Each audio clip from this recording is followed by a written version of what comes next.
Three lifelong friends, 6 trusty balls, and endless NFL takes. Welcome to Three Guys, 6 Balls NFL Podcast.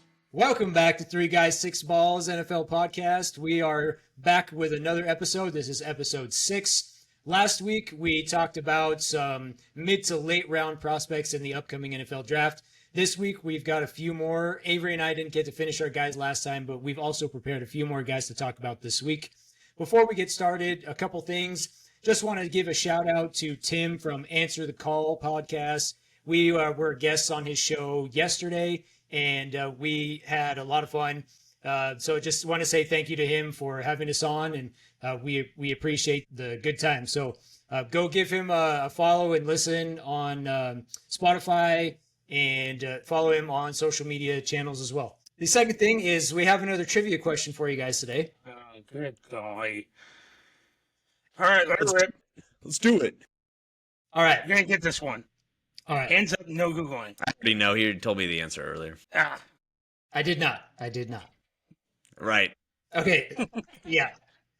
Okay, so the question is, how many players from last year's NFL draft made the Pro Bowl? Oh, easy. 12. 12? How many rookies were in the Pro Bowl? Yes. How many rookies were in the Pro Bowl? 4. And their names were... No, I have no idea.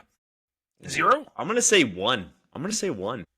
Well, Bo Nix made it, didn't he? No.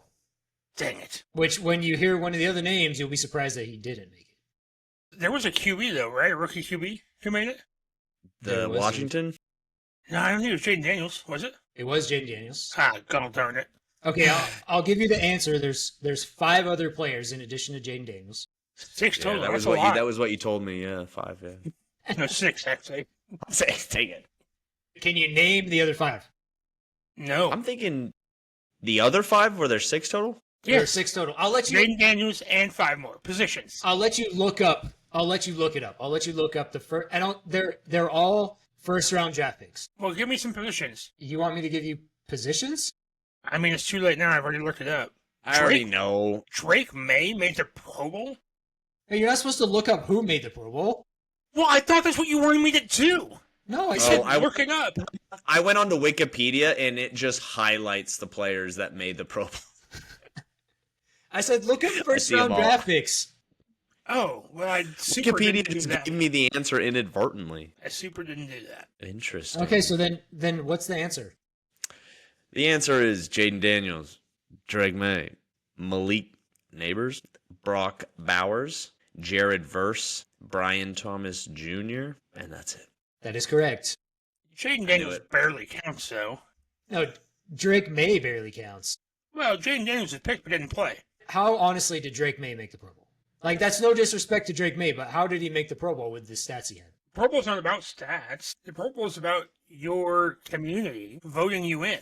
And there's one thing that Boston loves, and it's its sports teams. So if they can get their guy in, and apparently Drake May is their guy, they're going to do it.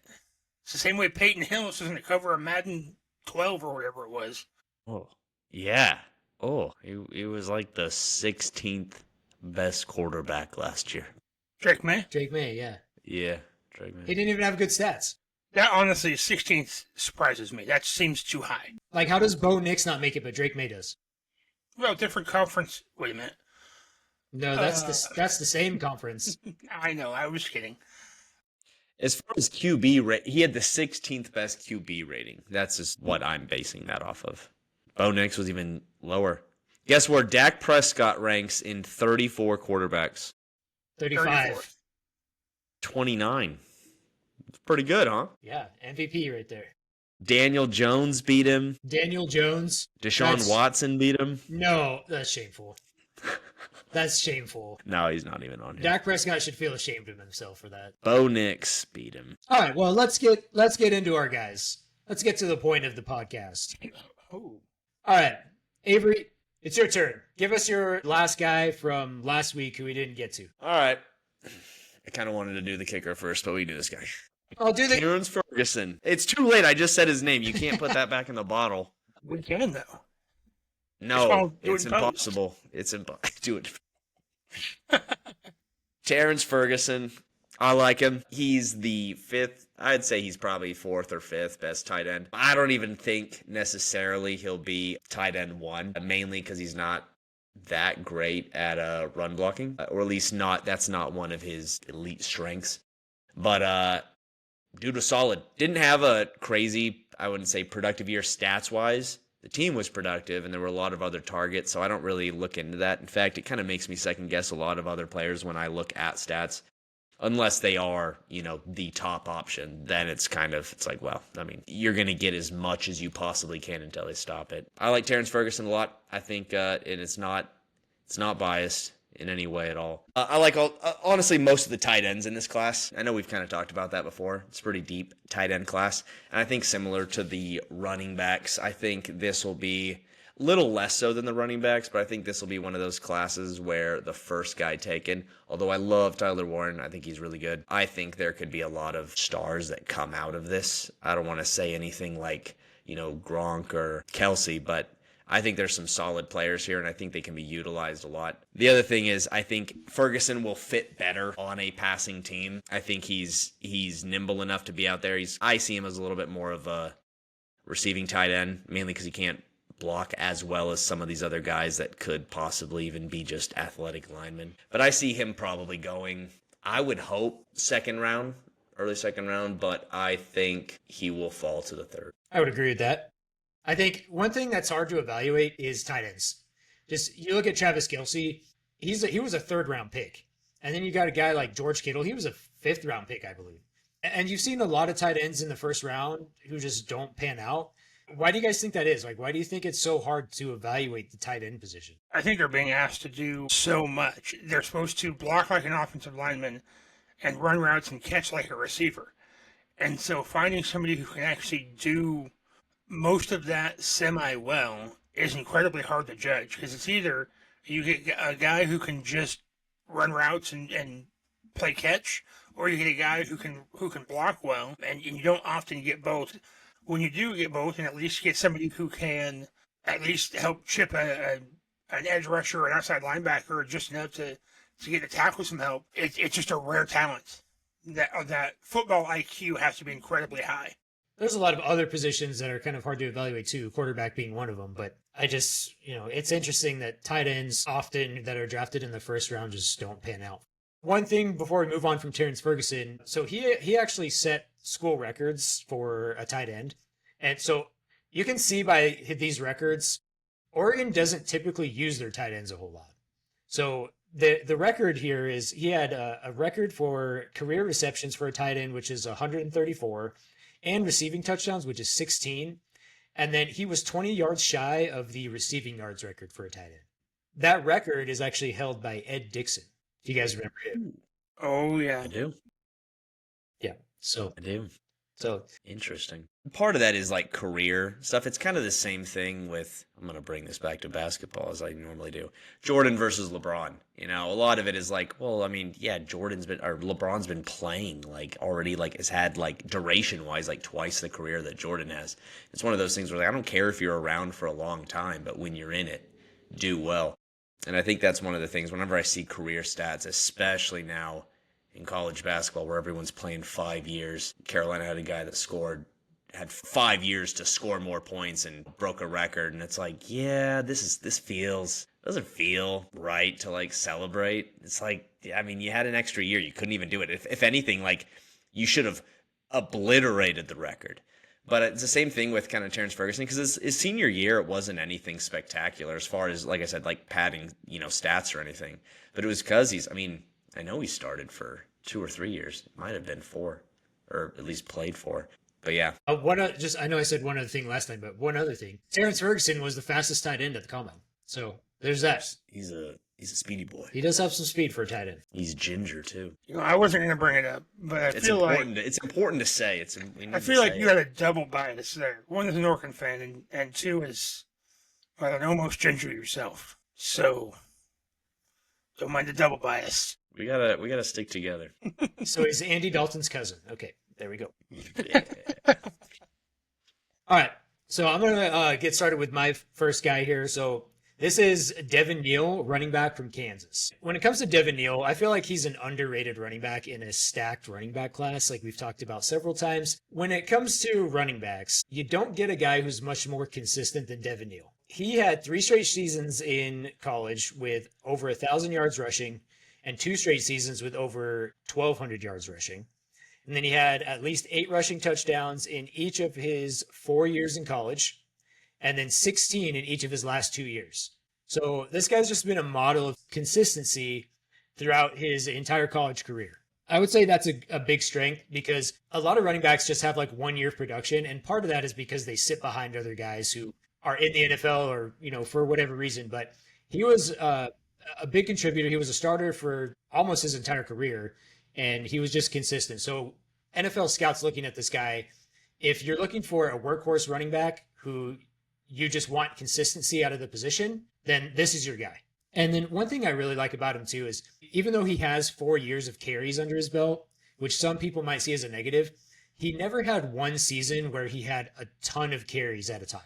So you look at Ashton Genty this last season, he had like 374 carries just in one season. The most carries Devin Neal ever had in a season was 219. So he's got a lot of experience, but that experience hasn't put a lot of wear and tear on his body, which is only going to help him in the NFL because running backs are one of the least tenured positions in the NFL. So I feel like that's going to be good for him moving forward. And then another strength for him is he got better as a receiver every single year in college. He started his career as a freshman with 8.1 yards per catch. And then in his senior year, he averaged 10.6 yards per catch. That's just something to know because NFL teams are looking for running backs who can be an every down player. And so I feel like he has shown that he can get consistently better as a pass catcher. One other thing, he's really good at diagnosing the lanes and hitting the lanes quickly. One of his weaknesses is he may not be the fastest guy. He only ran a 4.58. So he doesn't have that speed to outrun NFL defenders, but he does have really good vision and he can diagnose the lane quickly. He had 115 career runs of 10 or more yards. So he's got that ability to figure out where he's going. And even though he doesn't have the speed to hit the home run every time, he knows where to go and he knows how to get there. One of the other weaknesses he has, though, is he goes down in first contact too often, which actually might be a good thing because, you get running backs like, I'll go back to Ezekiel Elliott. He just hit people. He just hit people and fell forward every time, which I feel like took a toll on him. And you can see that by his steady decline. That may actually be a benefit to Devin Neal in this situation because he doesn't do that. But even though he doesn't do that, he still is able to pick up a decent chunk of yards on the majority of his plays. So I really like this guy. I think he's comparable to Rico Dowdle, who played for Dallas and now is with the Panthers. And that may not seem like a exciting name, but what I liked about Rico Dowdle is everybody thought that Dallas really needed a running back. And Rico Dowdle was like, hey, don't forget about me. And so all he did was just be a consistent running back the entire season. I think he averaged 4.6 yards a carry. He had over 1,000 yards. He did only have 2 rushing touchdowns, but he was a contributor as a pass catcher as well.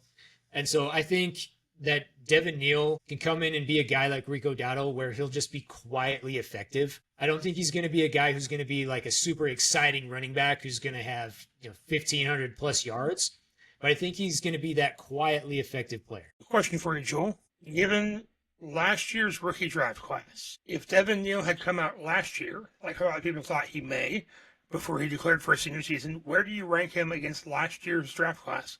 Because it was not near as deep or as good as this year's.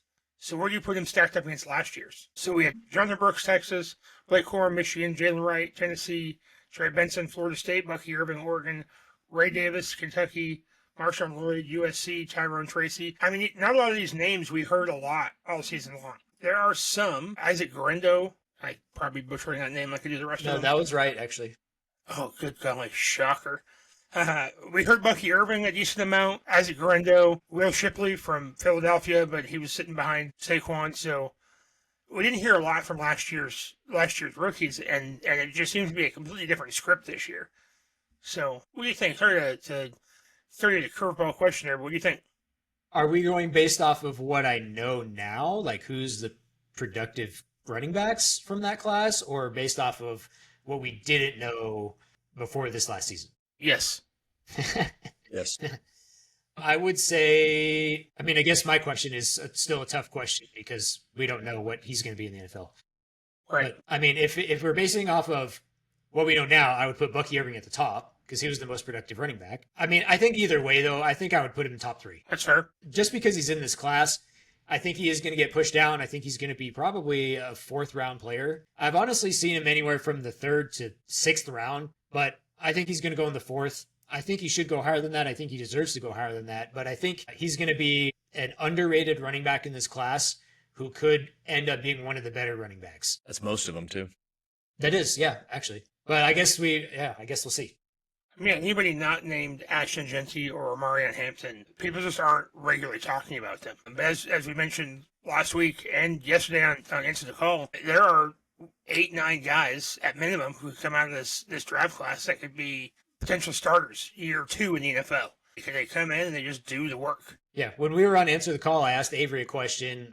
I asked him what he thought the gap was between Ashton Jeanty and Hampton. And he, at the end of that, he said it's probably ultimately going to be like a 4th round guy who's going to end up being like the best guy. And I think Devin Neal has the potential to do that. So I really like him a lot. I think he might be a fit for the Broncos or the Steelers who are looking for that workhorse running back who maybe they don't necessarily need a star, but they just need a guy who's just going to be a consistent player. So, yeah, I really like Devin Neal. I also think, before we move on, I also think this kind of feeds right into what I've been talking about. Well, I guess what we've all been talking about quite a bit is that Ashton Jeanty and Omarion Hampton, depending on what you look at, they're both projected top 12, top 15 picks, both first rounders for sure. We're sitting here talking about this 4th round guy being one of the most consistent people who's had consistency throughout his entire college career. And so the question has to be asked, I'm not expecting us to answer it, of who or why would you spend your 1st round pick on something that can easily be filled and consistently gets filled in the later rounds? Because your 1st round running backs often get the quickest burnout. I can try to answer that. I mean, I think it's because you're comparing like an Ashton Jeanty to LaDainian Tomlinson, and people are like, "Oh, we're gonna get LaDainian Tomlinson? Like we gotta pick him, right?" Like, and then you get this guy like Devin Neal, who I'm comparing to Rico Dowdle, and it's like, oh, as a Dallas fan, I would love to have, not that Rico Dowdle's old, but a young, semi-fresh Rico Dowdle. Sign me up. I know what I got last year. That was great. I'm into that. Let's do it again. You were going to say something, maybe what you got? No, I was just bringing up that I feel like a lot of teams, I feel like for the top 2 to 3 players in any position, usually skill positions, I feel like those are the guys that end up getting drafted ahead of where they should. I think it's this, especially, with the running backs, where it's like, hey, this running back class is deep, but it's, then you look at him and you're like, I want Jeanty. Because he's the top guy. He's the guy that everyone says is the best. So it's like, but, I mean, you could get a great running back in the lower rounds. You're like, but Ashton is supposed to be the best, right? It's like, yeah, but we don't know, But they're like, yeah, I'm going to grab him. And I feel like it's the same thing that happens with quarterbacks, same things that happens with running backs and wide receivers, is that they just know there's this exciting guy out there that our fans will be excited if we get, and that, they'll be able to watch him, and there will also be this pressure to play him. But I think that a lot of those guys end up kind of getting put in bad situations because they weren't really drafted for like a perfect fit, more than just like, we got him, he's valuable, people talk about him, and we got him. It's like, yeah, but did we need him? It's like, well, I mean, we can find a way to use him. It's like, okay, so we just burn that pick. Let's hope he works out now. I just feel like some of those guys, I feel kind of bad for Hampton and Jeanty, just for that reason, that they'll probably just get drafted into a place where the front office, the equivalent of Jerry Jones to the other teams, are just like, we need this guy. We need this guy. I don't know if every owner has a Southern accent, but I like to believe they do. I like to believe they have old money, right? That's all yeah. money. Anyway. Trent Richardson was supposed to be the best guy in his draft class, too. Look how that worked out. Pick number 3 to the Browns. And then with that being said, also, we mentioned this on Answer the Calls podcast, but we're putting together our top 50 big board right now, which we're going to talk about some of the players on that next week before we get to the NFL draft. It really is all just opinion. I mean, when you look back at some of these guys, you're like, how was this guy ranked that high? There's no way this guy should have been ranked that high. And it really just comes down to opinion. When you're evaluating these guys, nobody knows. Nobody really knows. You can make your best guess and you can have your opinion, but nobody really knows until you actually see what they put out on the field. But since we're on the topic of running backs, I know Will has another running back he wants to talk about, so let's get over to that. So every other guy is going to be a product of an overinflated draft class, and he's going to fall an extreme amounts because in 2023, he ran 1,700 yards, 732 yards, 21 rushing touchdowns, had 39 receptions, 330 yards, and a touchdown on top of that. And that's Ollie Gordon from Oklahoma State. The problem is that last year, he ran 880 yards total, didn't even get 1,000 yards, had 7 less touchdowns at 13, only had less than 200 receiving yards, and kept his same amount with 1 receiving touchdown. I've done a decent amount of digging on what happened. You don't often go, especially in college, you don't often go from 1,700 rushing yards, leading all of college football in rushing, to not even getting half of those yards. Not even half the yards the following season. And the truth is what happened, Oklahoma State sucked. I don't even know how else to say that. They got beat in their final game by Colorado, 52-0. And when and when you're consistently losing like that, you're not handing the ball to the running back. The other issue is that, actually, let me pose you guys a question. How many years as a college football player, how many years is too many years in college football? 5. 5 is too many, or 5 is acceptable? 5 is too many to me. 5 is too many. Avery? I would have to say, 5 is too many. So I think 5 is acceptable if you get your graduate year. You got your 4, and you get your graduate year. You got to throw the COVID year in there, this, that, and the other. We still are in that kind of window. All right, we're leaving it because we're about to be in the 2025 season, so we're leaving that window. Alan Bowman, quarterback for Oklahoma State, has 4 senior seasons, Ooh, 2 sophomore seasons, and a freshman season. Yeah, I remember when we were in high school, we'd always make fun of super seniors. Yeah, 4 senior seasons at Oklahoma State. Quadruple super senior. Hey. A lot of guys spend 7 years in college. They're called doctors. They're called Tyler Shuck.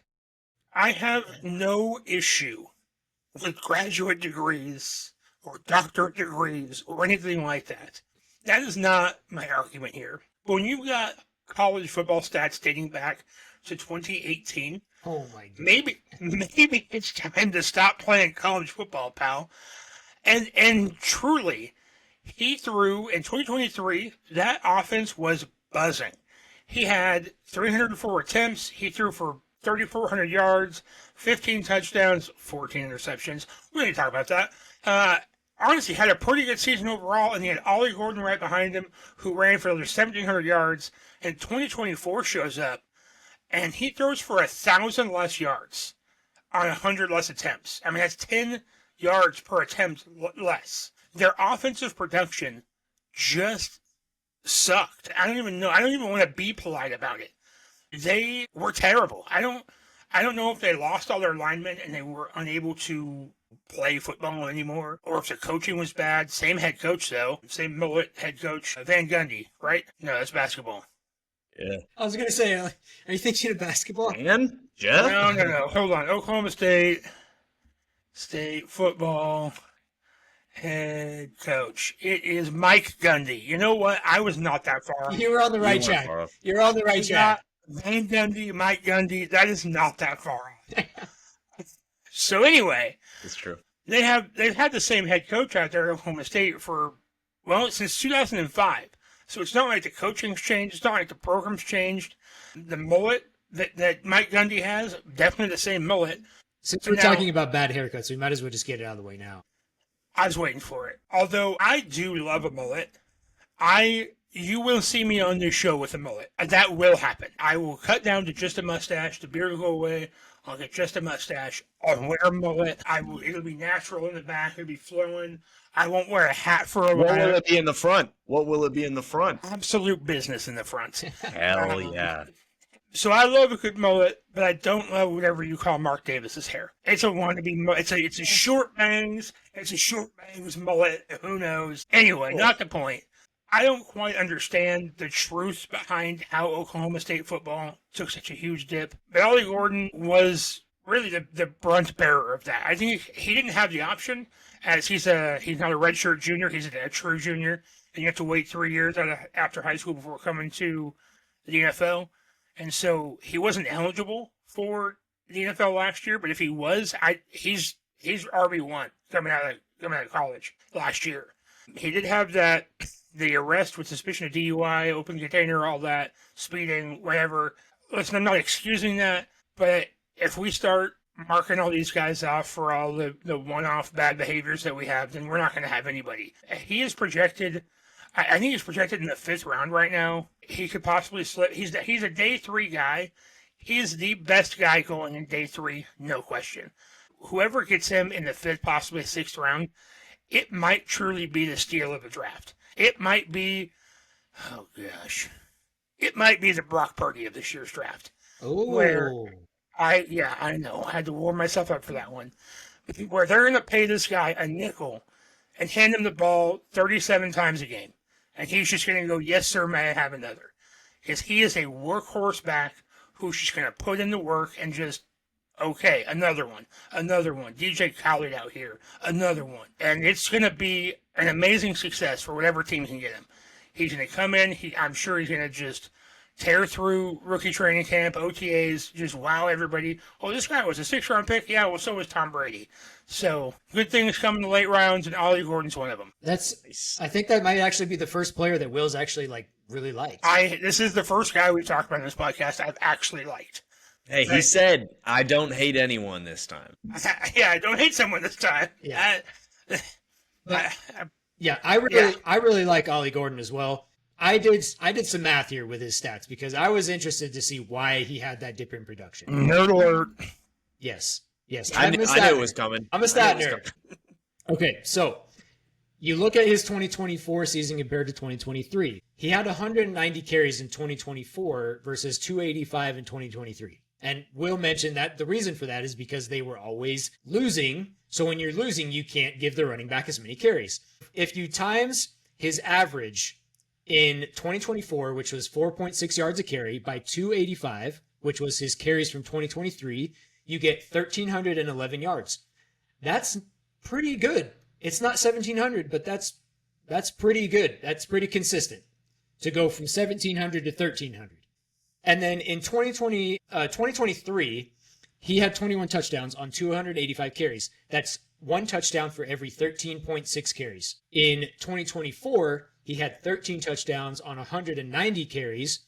That's one touchdown for every 14.6 carries. It only took him one more carry in 2024 to get a touchdown than it did in 2023. Really, if you give him the same amount of carries, he's just as productive as he was the season before. It is also worth noting that because Oklahoma State sucked, they played 2 less games, and in college, your championship games and the bowl games count towards your season stats. So he did have 2 less games in 24 versus 23. And so that will also skew the numbers a bit. But everything you said is exactly right. He should have done better and just didn't. He couldn't. He just couldn't. You're right, couldn't. Avery, you got anything to add? No. None of this. I'm just taken aback that Will likes this guy. We have talked a lot about, jokingly so, oh, this guy's going to go to Dallas, or Jerry's going to draft this guy, or this, that. I actually want Dallas to draft this guy. This is a person I actually want to see go from Oklahoma right on down to Dallas, Texas. That would actually make me happy. Not Ashton Genty in the first round, or any running back in the first round. Definitely not Hampton. No, definitely not Hampton. I think there's actually a good chance that the Cowboys do draft this guy. If I'm not mistaken, I believe they brought him in for one of their 30 visits. And so I think there's a good chance because you look at the history of the Dallas Cowboys, and it's mostly for the first round specifically, but you look at their overall history of the draft with Jerry Jones, most of the time they're drafting guys who came in for a 30 visit. And Ollie Gordon came in for a 30 visit. So I think they like this guy. And so I think there's a decent chance that they draft him. Now, Joel, not me, but maybe some of the people listening don't know what a 30 visit is. Not me. I know. I for sure know what that is. Can you I go know ahead and- too. Can you, go ahead I and- can you also explain do. that for the people listening who may not know, but definitely not me or Avery? And explain it like we're like they're 5. Okay, so every team gets to bring in 30 players that they may want to draft during the draft process. They can scout whoever they want. They can go to whoever's pro day they want. They can talk to whoever they want at the combine, but you only get to bring in 30 guys for a visit to your facilities. And these are guys that when somebody brings in a player for a 30 visit, these are guys that you like know that they're targeting.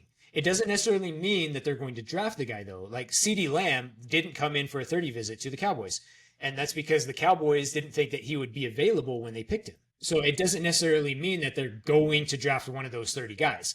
But it means that these are the guys that they think, with the position they have in the draft, that they think that they could get one of these guys at a position that they have in the draft. And so every team gets to bring in 30 guys. I would love to know which player has the record for most 30 visits. Oh, Like- interesting.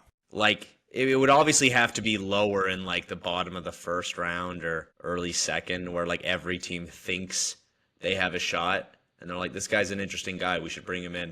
It doesn't necessarily mean he's the best. It just means he was in the right sweet spot and was attractive enough for most teams to bring him in. Anyway, I interrupted you. No, I mean, that's really all I have on 30 visits. I don't have anything else to add there, but yeah, it's basically what it sounds like. It's a 30 visit. Same day, or they bring in one guy a day, or they do them in bunches like college It's a field trip. visits? They put him on a bus. Hey, hell yeah, dude. No, I think they can bring him in whenever they want to, within a certain time frame, obviously. Before the draft, Yeah. preferably. No, they bring in 30 guys after the draft happened and be like, "Are you sure you want to play for that team?" Yeah. You can always come to Eli us. Manning. The old Eli Manning. Yeah, We know you just got drafted, but come on over to the facility. We might be able to shake up the league a little bit. you can win 2 Super Bowls. Barely. All right, let's get on to Avery's second guy. I know Avery's excited about this one, so let's get to it. Andy Borregales Oh, that was pretty from good. Miami. Rolled his He R's goes there is too. Andres. Say what? Said you rolled your R's there too. Yeah, I can still kind of do it. 2 years in Mexico, it didn't stick. I like this guy. I think he is the best kicker in the class. That's right, he's a kicker. His little fun fact, his brother Jose also played with Miami before he got there. Andres, I'll just call him Andy. Everyone calls him Andy. He calls himself Andy. Andy is a killer. If you look, I mean, he started. Literally? Is he Aaron Hernandez? Hernandez, yeah. Oh no. But he's so good that no one's even looking around at that. No one suspects anything. That's how good he is. He got better every single year. His field goal percentage went from 81 to 85 to 85 to 95. In extra points, he kicked around 180. He missed 1. Yeah. To be exact, because I got the stats here, it's Yeah. 183 out of 184. Yeah, look at that. I've watched podcasts, Miami Hurricane podcasts of them talking about this guy. They all love him. In fact, most of these, his long field goals, by the end, his last year, from 20 to 30 yards, 7 for 7. 30 to 40, 4 for 4. 40 to 49, 5 for 6, and 50, 2 for 2. He scored 116 points his senior season, 110 his junior. Like, he's the MVP of that team, just based on scoring, but so are most kickers. But this is one guy that they have, like, they very quickly realized we have an NFL kicker on this team, and I think he's going to go number 1 in kickers. And not going number 1 anywhere else. But I just think we need a little bit of representation. I think we've been talking a lot about a lot of skill players, some linemen, some defensive players, but no kickers. Kickers are people no too. punters. Kickers are their people. And this guy kicks a ball, and he's also a person. He's from Caracas, Venezuela. Not necessary, not important, but it's another fun fact. But yeah, this guy kicks a ball and he kicks it good and he kicks it straight and through 2 bars. And he does it very well. And I think that this guy could be a starter on a team his rookie year. I feel like there's a lot of turnover with kickers. His brother didn't even last very long. He kicked at Miami, went to the NFL, didn't really make it anywhere.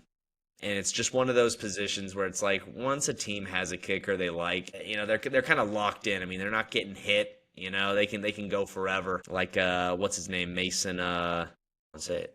Crosby. But yeah, I was hoping that would be quicker. That was uncomfortable. But yeah, I like him. All I could And I'm think sure of Joe when you has some more said stats. all I could think of when you said Mason was just Rudolph. Rudolph. That's what I was thinking after I said it, and I had Crosby in my mind. I do have stats. So I think a good team for this guy would be the Browns. And I don't say that often. I don't think, yes, we're going to go Sebastian Janikowski situation here. First round kicker. No, we're not. But you know what? He was consistent for his entire career. No, we're not going there. But the Browns had the worst field goal percentage in the league last season. They were actually the only team to kick under 70% field goals. Jeez. The only team. They had 66.7% field goal percentage. Who was their kicker? Nate Doxham. Who was the kicker? Say it. I'm looking up his family. How many kickers did they have last year? Hopefully more than a few. Hopefully. Unless I would pity the fool who got dragged by the Browns to just like, hey, we know you're not great. In fact, you're kind of bad. We're still going to bring you out and you're going to get booed every time. I'm assuming Will's looking that up for us. Yeah, I am. Dustin Hopkins. Sorry, pal. Which is weird. Like, he's had some good seasons, I feel like. And he was the only one. This may not be accurate, but I'm pretty sure he was the only one. See, that's just what happens when you play for the Browns. You just suck. Now, to be fair, if I may, if he misses, for the Browns, if he misses 3 field goals all season long, that could be 0% because they just don't get in range. So, I mean, what is our attempt rate here? Hold on, I'm trying to find it. Okay, so he was 18 for 27. That's terrible. All right, I can't even defend that. That's terrible. You tried at least. You get points for trying. I wanted to. 4 for 8 from 50. So, over half of his misses, right, that's how math works? Nope. Just under half of his misses were from 50 yards. Oh, man, he missed from everywhere. He missed 1 from 29 to 20 to 29, 1 from 30 to 39, 3 from 40 to 49, and 4 from 50 plus. How'd they keep this guy all season? Probably just... Can you imagine? You imagine the quarterback out there bombing, just throwing picks one after the other, and no one ever benches you? They just keep you out there. They're like, you're everyone hates you. We're going to let it ride the whole season. Ugh. We're going for the record for picks. Do you got anything else to add for your kicker, Avery? No, but I'm curious to know speaking of Janikowski, where do you guys think, I guess if you're the Browns maybe, or any other team that might be in a pickle with kicking, like how early would you pick up the best kicker in the draft? Very earliest, I would say 5, round 5. Very earliest. I view it the same as fantasy football. Kickers are a last round, baby. How early would you pick a guy that like basically doesn't miss and can hit from 50 plus? Because at that point, if we're looking at a long-range kicker who can just snipe, that's basically an offensive weapon. Because that kind of dictates, it's not like, oh, if our offense struggles, we'll have our kicker try to bail us out. But instead, it's like, dude, if we get past midfield, and that's how I view Dan Bailey, right? As Dallas. Okay, just get kind of close, and here we go. We're good. We'll get at least 3 out of this. Wait, so Dan Bailey? I think you're thinking of an old Dallas kicker. Yeah, you're right. Wait for it. See, now all I can think of is old Dallas kickers. Brandon Aubrey. Frick. Greg the Leg was next, by the way. That was the next Dallas kicker in my brain. Dan Bailey actually was good until he just He was incredibly good, which happens to all kickers, right? Yeah. You're incredibly good, and then all of a sudden one day you're just not. And you're replaced. Who was that Saints kicker? The young dude. We were in high school. I think we were in high school. He was a young dude, killed it for like a season, and then just kind of fell off. You remember that? You should know. He was probably on your fantasy team. Was It it probably was. was it not Will Lutz? Garrett Hartley. Garrett Hartley? Okay, yeah, I Garrett remember that, Hartley. yeah. Yeah, 2008. Yeah, there it is. That was a while ago. So just another fun fact here. So it actually wasn't that long ago that kickers have been drafted in the top 3 rounds. So in 2023, the 49ers drafted Jake Moody in round 3. And then in 2016, the Buccaneers drafted Robert Aguayo in round 2. You got to feel pretty good if you're a kicker. Yeah, but You just like we were draft so talking high about, like that. just like we were talking about with the other position players, if you're a kicker drafted that high, that pressure is immense. Oh, yeah. Oh, yeah. And unless you're Sebastian Janikowski, these guys usually crumble under it. Robert Aguayo, he did not last long. No. Unless I'm forgetting, but No, he didn't. Yeah, He didn't. these early round kickers are just, unfortunately, they just crumble because the expectations are so high. Being a kicker at all has got to be the worst. You're only brought out after the rest of your team has failed. And you're like, but you better succeed or we hate you. Yeah. Honestly, Yeah, exactly. he's a guy you never want to think about. Yeah, He just comes in, does his job. It goes through because that's his job. That's what he's supposed to do. But the second he misses, you hate that guy with your whole heart. I hate you. And one miss. We didn't even give him 2. The first miss. This guy, get him out of here. Yep. Like, Yep. Brandon Aubrey, now they're at the right kicker, if he starts to miss 2 kicks next year, all of Dallas, the entire fandom, across the entire nation, like, get Butter out. Butter is melted. It's over. No slack with kickers. When in reality, it's all Dak Prescott's fault for missing the Well- pass by 20 yards. Yeah, for sure. All right. Well, just a reminder, kickers are people too. Kickers are We people love kickers. too. Big kicker show. But not filthy punters. Just kidding. All right, I'm gonna get That's on. cool. I'm gonna get on to my last guy here, and then we're gonna wrap up the show today. So my last guy is C.J. West, defensive tackle from Indiana, and I really like this guy. He doesn't give you much as a pass rusher. So if you're looking for a pass rusher in the later rounds, this is not the guy for you. But if you're looking for a guy who can stop the run, you want C.J. West. So I know as a defense, that's how you stop the run. You stop as a team defense, but C.J. West was in the middle of it all and did the dirty work for Indiana last season. So he only played at Indiana for 1 season, but the season before, when C.J. West was not there, the run defense ranked 82nd in yards allowed. They allowed 4.2 yards per carry. When C.J. West gets there the next season to be the anchor of that run defense, they were the best run defense in college football. So they gave up a total of 1,043 run yards. They averaged 80.2 rush yards per game. They gave up they were ninth best in rushing touchdowns allowed with only 12 the whole season. And they were third best in yards per carry with 2.74. So CJ West was the anchor of this run defense. He pretty much changed how this run defense operated for Indiana, which was huge for Indiana being a good team last season. So if you're looking for a run defender in the later rounds, I think he's probably going to go probably 5th or 6th. I would say probably 6th round, maybe 5th. But if you're looking for a run defender in the later rounds, this is your guy. He's very athletic. He was ranked the 3rd highest athletic defensive tackle. He ran a 4.95 40. He didn't do bench at the combine, but at his pro day, he benched 225 28 times, which would have been tied for 2nd at the combine. So he's got power. He's an athlete. He's got some speed. He is a little bit shorter than you want for a defensive tackle because he's only 6'1".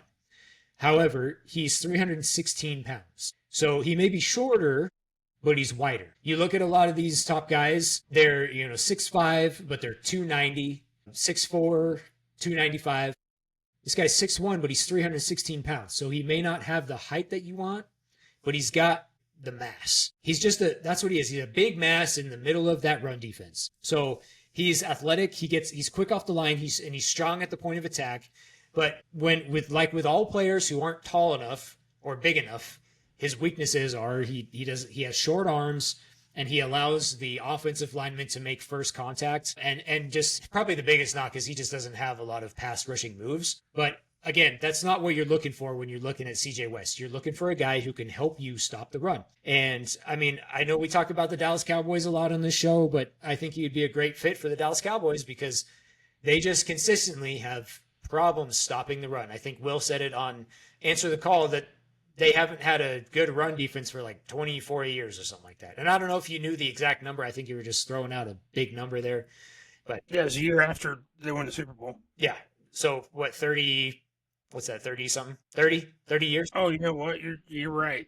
I stopped my math too soon. It is 30 years, yeah. Yeah. So, just looking at the 5 worst run defenses in the NFL was the Panthers, Saints, Commanders, which was a surprising one, the Cowboys, and the Bears. So I actually think a good team would be the Commanders because you have this team that's ready to compete right now. And I think if you put CJ West in this defense, again, he's not going to be an every down player for you. He's not going to give you a lot when it comes to the pass rush. But if you put him in on rundowns, he's going to help your run defense significantly. And for the Commanders to take that next step, that's what they need. They need to fix their run defense. You can see that they got destroyed by the Philadelphia Eagles, who are one of the best rushing teams. And so really what they need is they need to fix that run defense. And I think CJ West is a perfect fit for that. Over the past 4 seasons, CJ West has averaged 37.5 tackles, which as an interior defensive lineman, that's an incredibly high amount. That's very good. You don't usually want this guy making the tackles. He's making the play, but not the tackle, which may sound weird, but he's forcing it to the people who, dare I say, are quicker, faster, and usually more athletic. And so for him to average 37.5 tackles over the past 4 seasons, that's really good. I'm sold. Yeah, I mean, like I mentioned, it takes a team to be good at run defense, but this guy's the anchor. He is the first guy who opens up everything else for every other player on the defense. And so, again, like, you're not looking at this guy as a high round pick because with the higher round picks, you want a guy who can do a little bit of both. You want a guy who could defend the run. You want a guy who can rush the passer. But if you want a guy who just defends the run, this is your guy. I'd take him. You say that about pretty much everybody. In a fight? I mean, you'd fight him and win? I could take him. Easy, dude. What's this guy even do for a living? I mean, just another thing, I just really like his attitude too. He just, one of his, not direct quote, but he said, "I'm just going to outwork you." And so I really like his attitude. Avery mentions Shedeur Sanders' attitude all the time. Like, Shedeur Sanders doesn't have that attitude of, "I'm going to outwork you." His attitude is more of, "D. Allen's my dad." and so, like, CJ West is the opposite of that. Like, CJ West is, "I am going to outwork you, and I am going to do what..." I don't have a dad. I actually don't. I don't know that statistic. That's a statistic I don't know, actually. I'm going to find out. I hope I'm wrong. But yeah, I mean, that's just to wrap up our guys. I think CJ West is a good guy to end with because I'm really high on him. I really like him. He's going to go in the later rounds, but if you have a defense that needs to be better at the run, CJ West is the guy you want. He's got a dad. We're good. Thank you for looking up that stat for us, Avery. The suspense was killing me. I'm a stats guy. What can I say? All right. Well, on that note, we're going to go ahead and wrap it up for today. Stay tuned for next week. We're going to go over some of the players on our top 50 big board as we head into the NFL draft, which I'm really excited about. And it's going to be fun. I think it's going to be a pretty crazy first round and a few days, I should say. So stay tuned. We're going to talk about some of those guys on our top 50 big board next week. And as always, don't forget to keep your balls played with. We will be back next week with more NFL Draft Talk.